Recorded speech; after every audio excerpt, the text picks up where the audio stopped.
Okay, good evening. So, paalis na po tayo galing sa site.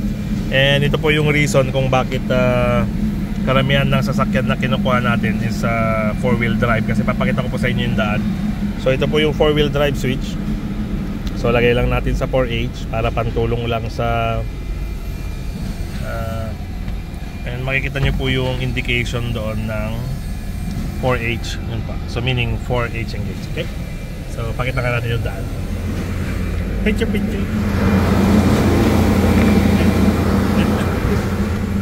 Nasaan? Ingat sir. Thank you. Ate Michelle.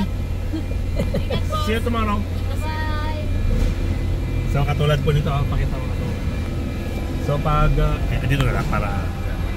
So pag 2-wheel drive po, medyo alanganin na yung area na yan kasi medyo malalim na dahil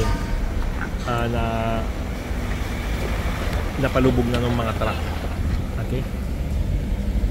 So dahil 4-wheel drive, so ang kwan lang dito challenge is sa sayad, so pagigitnaan na lang natin. So yun po yung ganda ng 4-wheel drive system. Okay? So, yun. Okay. Yeah.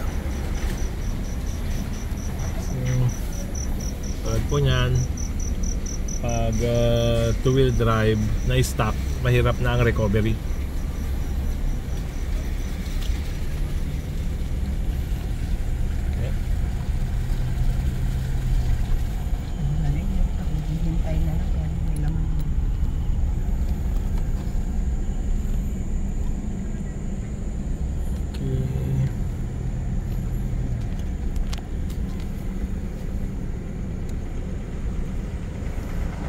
So itong ating number 4 mixer waiting.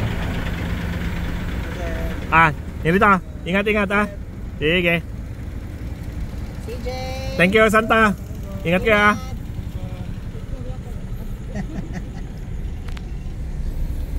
Okay, then ito naman po yung ating batching area, malapit lang. So dalawang backhoe po ang nagsasabay para mabilis. So kung saan yung first na vacant, dun siya puposisyon.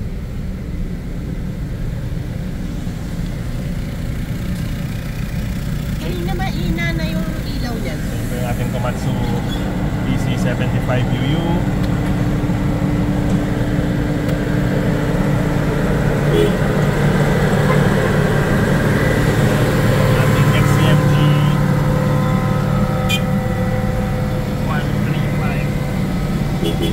Ipakita mo dyan nasa area.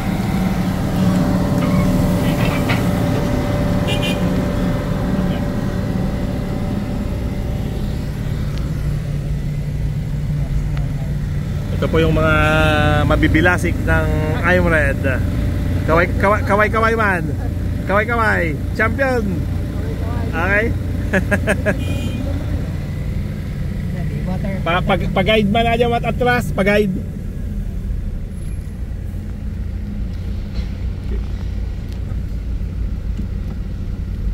Laking tulong daw yung dalawang partner. Dalawang water tank punong-puno. Yun. So hindi ka natatakbo-takbo sa tanay bag ng uno. Okay.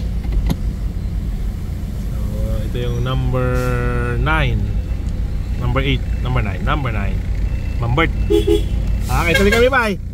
Thank you, ingat ha. Ito ang ating carry, runner, and Jason, ingat. Tuloy kami, bye. So, 12-wheeler. And ito rin ba? Sino to, Edward, sige, ingat ka. Tuloy kami, bye. So, 1, 2, 3, 4 8 na IBC. So, mga 8 tons po na tubig yan. 8,000 liters. Sila Okay. Sila CJ at si